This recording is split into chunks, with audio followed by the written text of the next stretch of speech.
Woody Allen. Now, the guy's been making movies for like 90 years, and early on had a lot of major success, and even more recently has had some pretty awesome movies. He has been mired, of course, in a lot of controversy related to his home life, but otherwise, as an auteur and a director, has been relatively celebrated for the majority of his career. And I think even still today, a lot of people will cite his earlier movies, like Annie Hall and Manhattan, as important tentpoles in cinematic history, as well as other movies like Radio Days and Zelig that have been getting actually a lot more traction in recent times than they had previously. So, Woody Allen, I think in a bid to evade death, has pretty much been coming out with a movie a year for a very long time. And most of the time he goes to different cities just around the world. I think it's primarily how he finances his trips. He'll just go to Paris and we're going to shoot a movie in Paris. Let me figure out a story for this one. Or he'll go to Italy. He's going to go to Rome and we're going to shoot a movie in Rome. So let's figure out a story and shoot one there. This one, however, is a return to New York. It's called A Rainy Day in New York, and it's starring Timothée Chalamet, Elle Fanning, Liev Schreiber, and that one singer, Selena Gomez. That's who it is. It's also got Jude Law and Diego Luna from that one Star Wars show that actually wasn't terrible. I haven't seen it, but I heard it wasn't terrible. So it's got a number of people. Like I said, written and directed by Woody Allen. Of course, Woody Allen's known for his affinity for the city so nice they called it New York. So, A Rainy Day in New York, like I said, Timothée Chalamet, before he was being a conflicted conqueror in the Dune movies, he was playing a very wealthy young man who's going to this private school, and he's got a girlfriend there who's played by Elle Fanning, and he and this girl are about to go to New York. They're going there. That's where his family lives. And so they're going to New York just to have fun because she has a job thing. She's a journalist. I think this happens a lot, right? He has a lot of female journalists. Maybe I only remember one other one, and it was Scarlett Johansson in Scoop. Maybe that's the only other one I remember. But anyway, so Elle Fanning plays a journalist, and she is into film. And so they're going back to New York. It's like a date, and they get to hang out. They're both at this private school, and they get to hang out and just have fun in New York. But there's an issue, because she meets up with Liev Schreiber, who's the subject, and he's this really mysterious and interesting director. And Liev Schreiber does a good job here. Sometimes I don't like him in movies, but he does a pretty good job in this role. And so she meets up with him, and she starts getting enchanted by, it's also got Jude Law, by the way. She gets enchanted by the lure of this world. You know, she's really interested in this director. It was actually the fictional director, directed a movie that she saw on her first date with Timothée Chalamet's character. So now she's meeting the man behind the movie and his support staff, and she's learning all these things, and it's really fascinating to her. So she keeps pushing off Timothée Chalamet, saying like, oh, I know we had this, we're supposed to meet here, we're supposed to do this, we had dinner reservations, but I'm going on this interesting adventure with these filmmakers because she's watching the screener for Liev Schreiber's character's new movie, and he hates it, absolutely hates it, but she loves it, and so there's this whole, back and forth thing. And one thing, I don't know, I just saw actually when I was re-looking through the trailer, and I saw there was a Greyhound bus or something that was going. But one thing that was amazing when I lived in the DMV area was that there was this bus, and it was like $5 to go from Maryland. There's this park and ride, and go from Maryland to, it could have been $8, but you go from Maryland to New York, so you could just run up there for a weekend. It didn't take very long at all. You could just run up there for a weekend and get a hotel and, spend a whole bunch of time in Manhattan. And it was great. But anyway, so you have Timothée Chalamet, who's now, and both of the characters are very wealthy and they're brought up in privilege. So that kind of plays a role in definitely the settings, but also how the characters interact with each other and who they meet, who they run into, what the expectations are from their families, etc. So anyway, Liev Schreiber disappears at one point, because he's, a mysterious director and he has to go, sacrifice a kitten or something, whatever mysterious directors do. So he goes and does that, and she meets Jude Law, who is he's like a producer or somebody who works with him.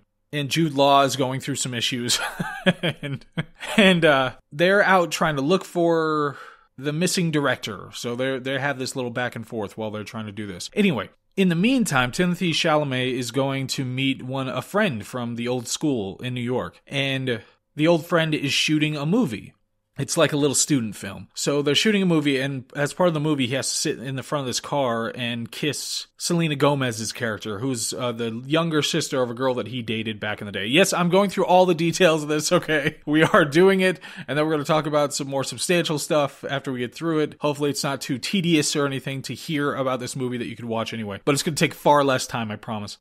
So if you want to watch the movie, then go watch the movie. It's not all that big of a deal for Woody Allen movies to get the details of a plot, spoiled. That's not that big of a deal unless it's like Match Point or something like that. But this is definitely not Match Point. And that's one thing about Woody Allen movies in general. It really does have this built-in nostalgia. There's something about it. We'll get into those aspects of the storytelling later. But anyway, so you've got Timothée Chalamet, and he's sitting in the front with Selena Gomez, and they're having this back and forth, and it's supposed to be cute, where she is really annoying, and he is annoyed with her, and so they're doing this hostile tete-a-tete that's supposed to be the beginnings of a flirty kind of thing. I didn't think it was that bad. I actually liked Selena Gomez, even though she's got this really deep voice. It's kind of odd, but there was something, charmingly annoying about her. I think she played it well. She played this kind of a character well. There's something I liked about her. I'm not sure what it was. And it's on Crackle or Freevee, or I think I watched on Tubi, maybe? So they have a kiss, and throughout this whole process of trying to shoot the scene, he is, he doesn't have that kind of an interest in her. So the kiss is terrible, and it keeps being terrible over and over again until finally it's good as the rain starts in New York. It's, obviously, see the title.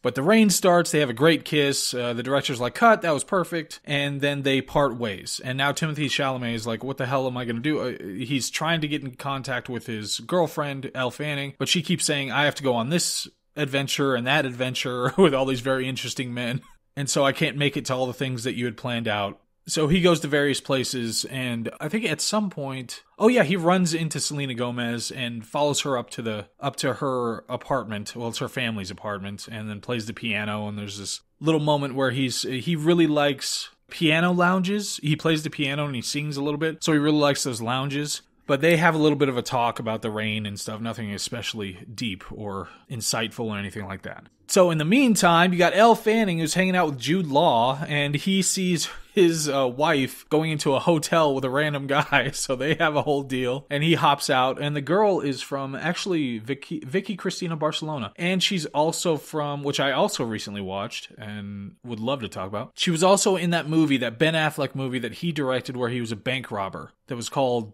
Bank Robber Boy or something. But he was the one that also had Hawkeye. She was the woman in that. A decent movie. It's really forgettable. Ben Affleck makes a lot of forgettable movies. But so she was in that. So it's her. I like her. She's a decent actress. That sounds disparaging. She's a good actress. I do enjoy her. But anyway, so they have a whole thing, and it's that really upper crust Manhattan kind of infidelity interaction where it's still really tame compared to what most people go through when it's this kind of a situation. Where it's like, oh, how dare you besmirch our marriage? And she says, oh, that's right, I besmirched it. We haven't had the kind of emotional and romantic tete-a-tete that we required for the past fortnight, something like that. So it's just they're back and forth, Jude Law and this girl. And then she goes off somewhere else. God, there's like a lot of this. Because Elle Fanning's character runs into 3 different prominent movie-related men and flirts with all of them and is flirted with by all of them. She ends up at a party where Liev Schreiber is and Jude Law, where she talks to both of them. And then you have this other guy, Diego Luna, who plays an actor, a fictional actor in the movie.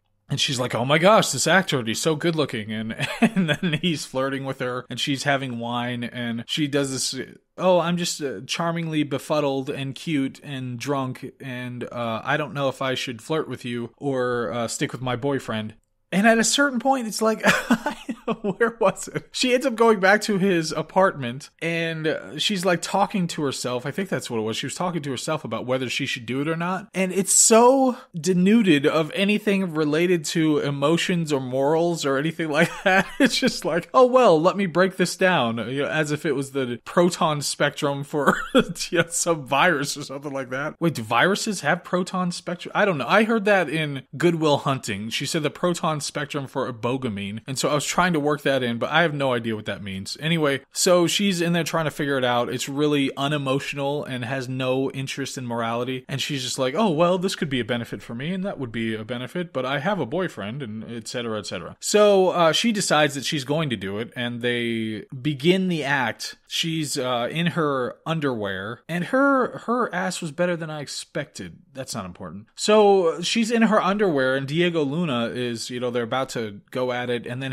his girlfriend shows up, and so he has to have her hide, and she ends up in a trench coat running outside. In the meantime, you've got Timothée Chalamet, who's really down. Things are not going well. He gets spotted while he's at like an art exhibit by some other family. He didn't want to go meet because his family lives in New York, and they were supposed to be having a party, but he didn't want to go. He just told his mom that he couldn't go or he couldn't be there. But they see him, so he, makes it up that he was going to surprise her, but doesn't have his girlfriend, who's they've heard about but never met. And so he's going to bring a different girl, runs into a girl in a bar, gorgeous blonde who is excessively interested in you for the first meeting. And everybody has been in this circumstance at some point. So you should instantly get suspicious. But she turns out, yes, to be an escort, and she just hangs out at these high-end bars to try to ensnare young men who need replacement dates for family meetings. He's also into gambling, like really into gambling, but it doesn't seem to make any difference whatsoever when it comes to his personality or any of the plot or anything. So she agrees. She says, okay, well, usually I would just bang you and get my $500 an hour or whatever it is, but you're going to pay me $2,000 for going to meet your family and pretend to be your girlfriend or whatever. So decent deal on both their parts. She was pretty. She was very pretty. He takes her to the family. The mom, is instantly suspicious of this girl, and there's a little bit of partying. He's still downtrodden, unhappy. And eventually, the mother goes and finds him at some point, and she says that she sent the other girl away because she could totally tell that was a prostitute. And the reason she could tell is because she met his father while she was a prostitute. So it's like, okay, well, I think it's supposed to undermine. This is something that Woody Allen has consistently been interested in ever since Annie Hall is the earliest I can remember, at least. He's been very interested in undermining the pristine sheen over the upper class. So a lot of it, like there was that one scene in, I think it was Annie Hall, where he's trying to watch the game. They're at some high-end party, and his wife comes in, and he's trying to watch a game, and she's like, we have to go mingle, and there are a bunch of people there. There's somebody from the New Yorker. And he just wants to bang in this back room. It's this hang up that he's always had related to just bringing down this perception of high-end people. They're always cheating on each other and immoral and not great people. And so it's the same with this lady who's extremely accomplished and, has a ton of money. And she's divulging to her son that actually, I was a prostitute and that's how I met your father. And then we wanted you to have a better life. That's why I'm pushing you so much to go to better schools and do better for yourself. So, okay, it's some kind of a character something. He leaves, goes to a lounge somewhere and is playing the piano. Elle Fanning shows up in her trench coat with nothing underneath. And she's like, nothing happened. I mean, she made out with the guy, and took her clothes off, but otherwise, nothing did happen. And so she's like, nothing happened. Let's just figure this out. And so Timothée Chalamet and Elle Fanning the next day, they are taking a ride, one of those Central Park rides. And it's supposed to be romantic, but he's realizing this is just not for him. He doesn't want to go back to the other school. He doesn't want to be with her. He wants to stay in New York and live it out in New York. That's where he should be. And when he gets out, and there's rain this whole time, that's a very consistent thing that's going on. It's a rainy day in New York. It's a rainy couple of days because it keeps raining. So he goes into, I think it was by where the zoo is, actually. So he's walking, and he happens to run into Selena Gomez. Selena Gomez and him make out, and, the implication being that that was the right girl for him, and they're just going to be together after that. There you go. So, that was pretty expected when it comes to the structure of the movie. There was very little to the actual character of, well, pretty much anybody. Timothée Chalamet was mostly mopey. And when it comes to Woody Allen dialogue, my God, it is one of those things where it's like, it definitely is an 80-something-year-old man trying to put words into a young person. There are a lot of anachronisms that pop out of their mouths that just don't make sense in the way that they talk about relationships. And Elle Fanning's character just seems to be kind of a dickhead and a sociopath. I mean, she doesn't care much about anything. She cares about wanting to do well at this journalism assignment that she has. But other than that, she doesn't care about any person. She wasn't worried about her boyfriend, number one, that she was flirting with all these other guys. She wasn't worried about Jude Law actually having, stumble upon his wife. She said some stuff about it, but it didn't really matter to her.